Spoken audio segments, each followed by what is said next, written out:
Hello, and welcome to another Adult Coloring Tuesday tutorial. I'm your host, Lisa Mitrokin, and today I will show you some of my favorite tricks that you can use in addition to your pencil coloring to make your shiny ornaments look really shiny.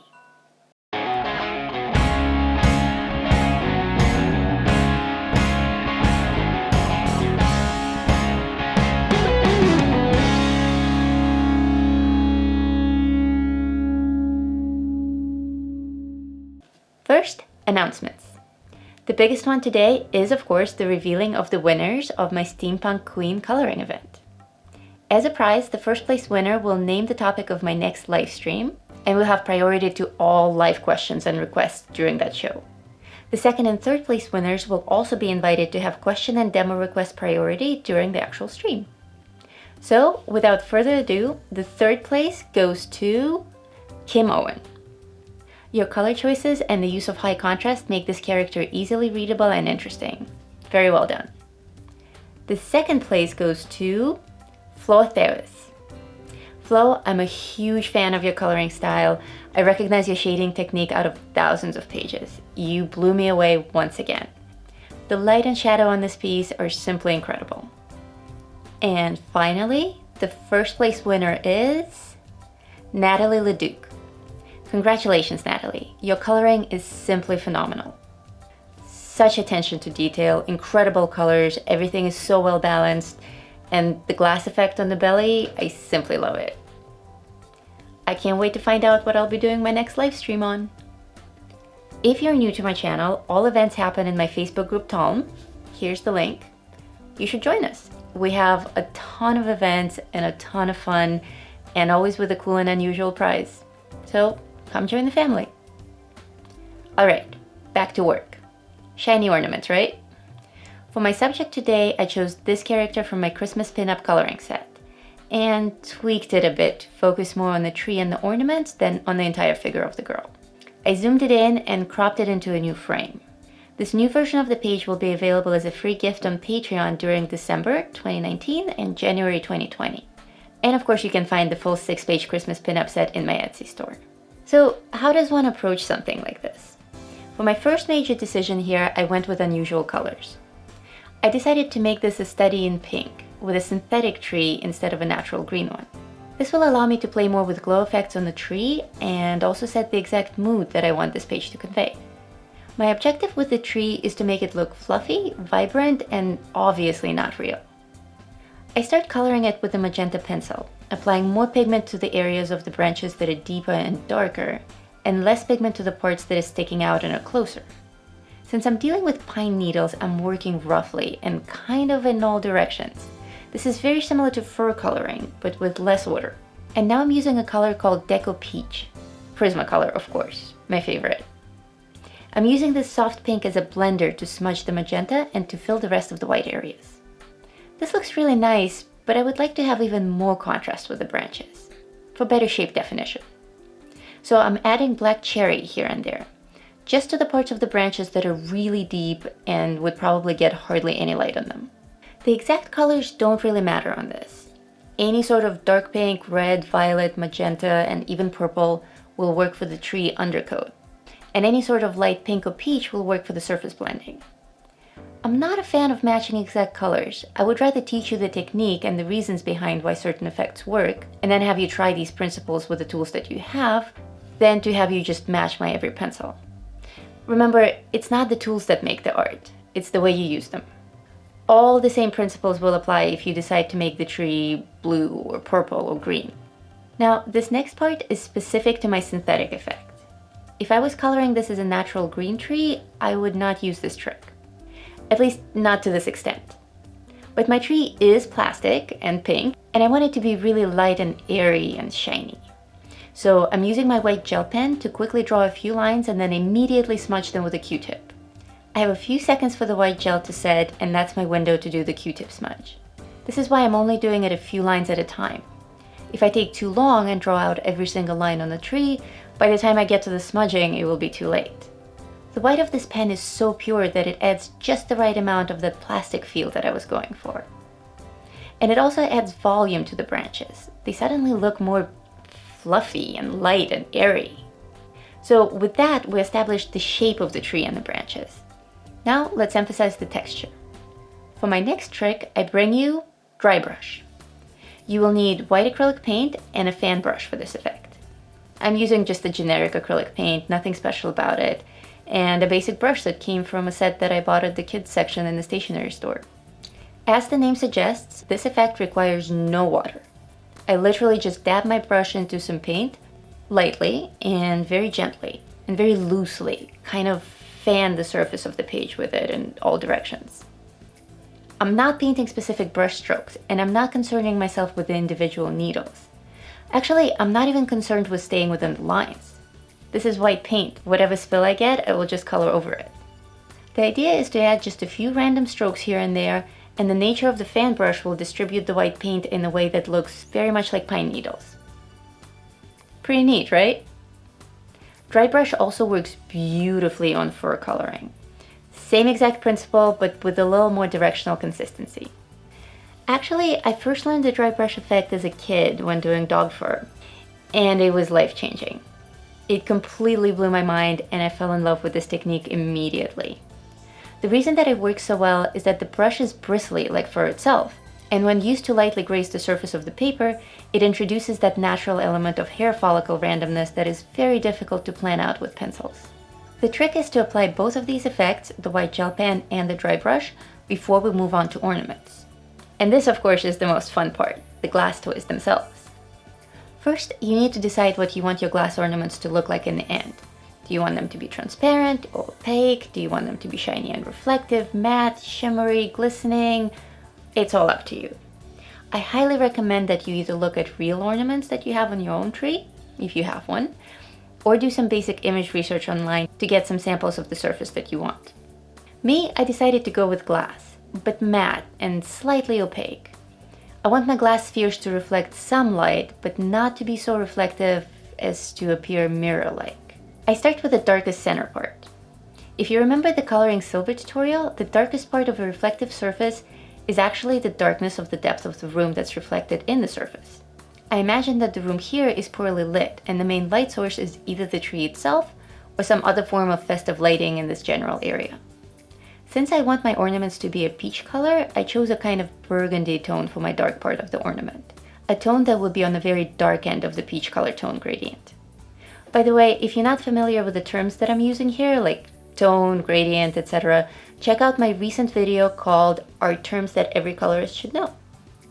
It's short and sweet and has diagrams to explain everything. It's an excellent reference guide, and I highly recommend that you mark it as your favorite video or stick it in a playlist so that you can always reference it when you need it. Onward. I blend this dark burgundy color with the same peach that I used on the tree branches, and I blend it very softly. My gradient here is very diffused, no harsh transitions. The difference in color is harsh, burgundy to light peach, but the actual surface transition is very soft and gradual. I'm not just jumping from one color to another, as I would if I was making a really reflective surface. Because I want to introduce a warm peach-orange glow to the entire composition, I'm adding yellow to the edges of my ornaments. Yellow over pink makes a very lovely warm orange tone that you can't match with any one pencil. This is a really nice combo that I like, vibrant yellow over a light pink for a soft orange glow. And now I'm adding the brightest highlights that are my actual light reflections, and I'm using my white gel pen for this. I'm immediately smudging the white gel pen strokes with a Q-tip for that diffused look. For a highly reflective shiny surface, I would just leave them the way they are, with sharp edges. But for this matte effect, I want to avoid clean edges on all of the colors. And that's it. All you need for this effect is a dark color for the center, softer lighter colors on the edges, and soft diffused white highlights. This, of course, is a slightly cartoony style. I'm not going for 100% realism. I'm working with the style of the drawing, and the drawing is heavy on the realism side, but still very much a fantasy illustration. So all of my effects are just a bit exaggerated. Now I need to repeat the process for the rest of the ornaments. The important thing in coloring a whole bunch of matching objects is to remain consistent in your lighting. All of the spheres need to have the same dark parts in the center, they all need to have the orange edges, and they all need to have the white highlights. They don't, however, need to be identical. Actually, they shouldn't be. If you're doing this digitally, The one thing you want to avoid is copying and pasting your one-colored ornament over and over again. That will look very fake and unnatural. These are the same kind of ornament and will follow the same rules of light, shadow, and color, but they differ in their location and therefore specific light reflections. Every ornament will have its own variation of light and shadow. To manage the consistent elements and the varying elements, I'm coloring the rest of the tree ornaments in designated color sessions. I'm first applying all the dark centers to every one of the toys. Now I can see that my color matches in all of them, and the degree of darkness matches in all of them. But the shapes of the dark blobs vary a bit from ornament to ornament. Now I'm applying the peach blending effect to all of them. Again, same color in the same proportion, but slightly different in shape in each of them. And the same thing with the white highlights. They're all placed in more or less the same position, but with a bit of variation. Some have more white highlights, some have a little bit less of white highlights, smaller highlights, bigger highlights, but they all have highlights in that little circular shape. With Christmas trees, perfect directional lighting is nearly impossible to keep track of. There's so many things that are shining and they're all reflecting the shine onto each other and through each other. It's madness.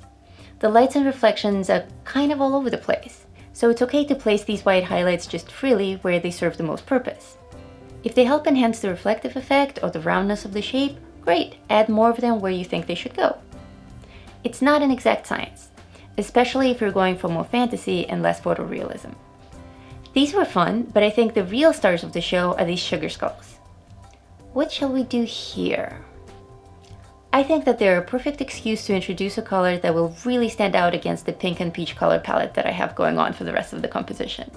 To really contrast my colors, I'm going with turquoise and green.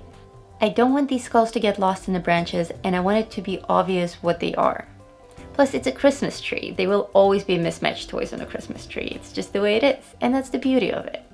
I establish my base turquoise color, and I proceed to add light gray highlights, which once again serve as a soft blender. These sugar skulls are also made of glass in my mind, but perhaps slightly more reflective and shimmery than the spheres. I've drawn a lot of little details and decorations on these skulls, but I'm actually ignoring most of them. I want these skulls to be clearly visible and understandable from a distance. I don't care about the little flower designs. I care that they're clearly skulls and clearly made of shiny glass. That's it. So to establish that they're skulls, I make sure that they have the really sunken eyes and the little white teeth. And to make them shiny, I use a white gel pen for highlights, both diffused and well-defined. I apply all the same principles to this green skull over here, ignoring all of his surface decorations and focusing only on color, contrast, and shine. But when it comes to this third skull, 3 green ones just feels too neat. You know, too orderly and organized. My artistic mind just can't handle it. I need to have that element of randomness there. So I make this one red. 2 green and 1 red just looks good to me. Again, this is 100% a personal preference. You may choose to make all of your skulls the same color or each individual ornament its own color. Totally up to you, it's your artistic vision. The important part is to stay true to the underlying principles of light and shadow. If you can make these look shiny and glossy, doesn't matter what color you're using. Since this episode is on ornaments, I won't go into full detail on skin color, character lighting, hair, and background. I'll just say that I picked my colors and my contrast levels to match the vision of the scene. I want this place to be very festive with soft but patchy lighting and with a constant orange glow that covers pretty much everything. Everything seems to look wonderfully balanced in its peachy tones, except for those 2 greenish turquoise sugar skulls. Now I feel that they stand out too much, almost to the point of taking away from the magical peachy setting. Thankfully, I still have the frame left to color. This is my chance to bring everything together. Originally, I envisioned this frame to be golden or copper or pink with really shiny white highlights. But now I see that it wouldn't actually add to what I already have going on here, it just wouldn't improve it. There are already so many warm orange tones and so many shiny effects that expanding the frame with more of the same wouldn't make much of a difference.